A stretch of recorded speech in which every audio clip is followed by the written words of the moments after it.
Tim, I don't think I'm going to break a record for the 59-minute change of command term. Somehow I don't think I had a shot. and you did it with the congressman's speech. Well, hello again. I think I'm the last speaker, so please hang in there.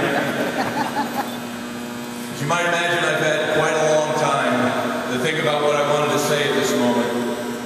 So as I transition to a new chapter in my life, I'd like to talk to you about the chain. The chain has many important meanings in the Navy. Of course, there's the literal version, the strong chains that secure our ships and aircraft. As an old Hilo pilot, I got a visceral feel for that strength when I could feel the tug of those chains while they kept my aircraft secured safely to the pitching and rolling deck of the ship.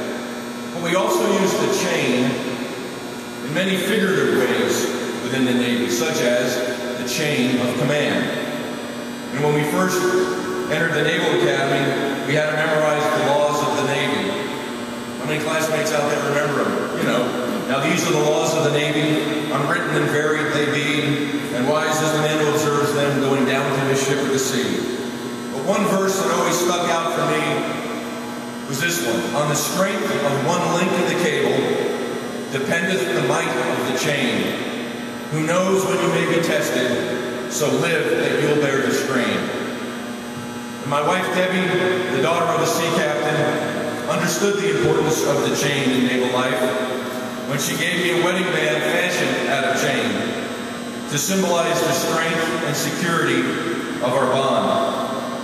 But unfortunately, there's another use of the chain in naval aviation, and that's the chain of events that we talk about leading up to an accident. In aviation safety, we believe that every accident is preceded by a chain of events,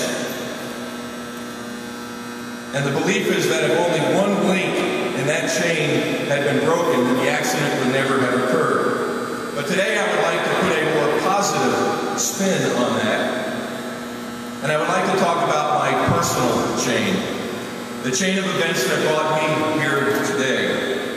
There are hundreds of links in that chain. And each one of those links is a person who was there at the right time to keep me on the right path and move me along to my destination today. And as I look back at my chain, I realize that if any one of those people, those links, had not been there to provide me support, encouragement, and opportunity at that moment in time, then my life would have been very different. I am so lucky and so very grateful they were there when it counted. There are far too many to thank today, and many of you are in the audience. But if you'll indulge me just a little bit, I'd like to single out a few in somewhat chronological order. First, there's my mom and dad. My mom was a fighter and a glass half full type of person. She always believed you played the hand you were dealt to your utmost. I can still hear her saying, "That's life, kiddo," when the chips were down. My dad was a Navy vet and a New York City firefighter, and he showed me a life of service. My brother Mike and my sisters Kathy and Patty cut me some slack when I might not have been there at times when I was deployed, and they've always supported me. And then there's my high school football coach, Coach Fred Bruno. He knew I wanted to go to the Naval Academy.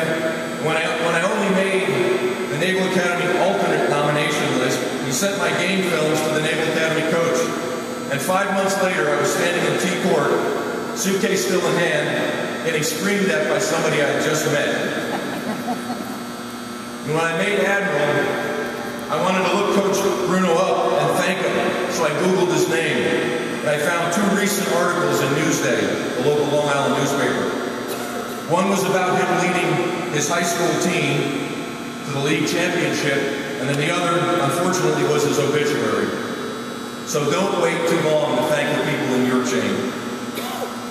So I finally made it to the Naval Academy, but I was one clueless 17-year-old. And it was my academy classmates who clued me in and pulled me along. Are you up to 75? It's a tribute to Heinz Lenz for those of you.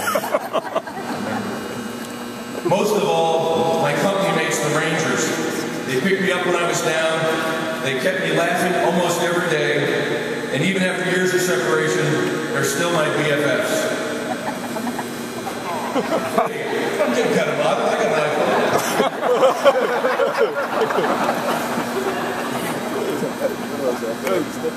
Next came the biggest turning point in my life. I met my wife, Debbie.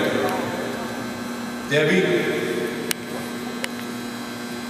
when I met you, I was drifting through life. And I know you made me promise not to get too mushy up here, so I'm just going to simply say this. When I found you, I also found me.